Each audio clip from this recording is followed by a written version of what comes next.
Bernama News continues. The Kuala Lumpur Local Plan 2040, launched today, marks a major overhaul in the city's development strategy.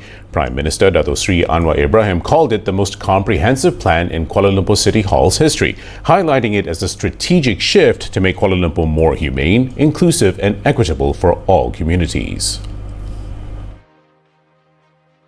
Anwar said the plan integrates new ideas, advanced technologies such as digital innovation and artificial intelligence, especially in developing public housing. Dalam konsep manusiawi ini, kita pastikan supaya ia lebih terangkum atau inklusif. Dia lebih mengambil kira beberapa pemikiran baru seperti digital, AI, dan keperluan-keperluan baru termasuk pembangunan perumahan rakyat, keselesaan peniaga-peniaga kecil, kerana pendekatan kita harus menyantuni majoriti rakyat Dewan Bandaraya. Dan majoriti itu masih B40, M40 rata-rata.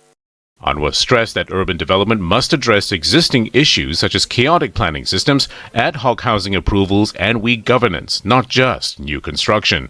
He acknowledged the plan faced delays due to the COVID-19 pandemic, but under the Madani government, it underwent a comprehensive review and recalibration to ensure Kuala Lumpur's growth is sustainable and inclusive.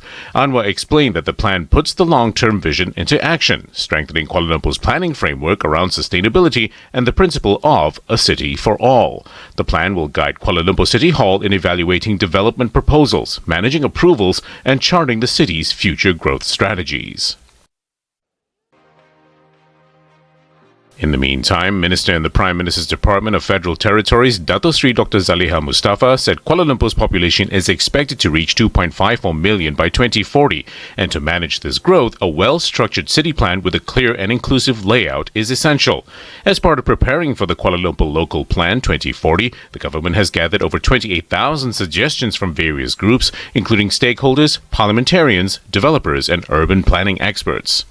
Maka sebab itulah plan ini dirangka tidak hanya untuk menguruskan pertumbuhan populasi, malah untuk kita mendefinisikan semula pembangunan di ibu kota ini sebagai proses urban rebalancing, iaitu menstrukturkan semula keutamaan kota agar rakyat tidak lagi menjadi hanya sebagai objek pembangunan, tapi merupakan subjek kepada wajah kota itu sendiri.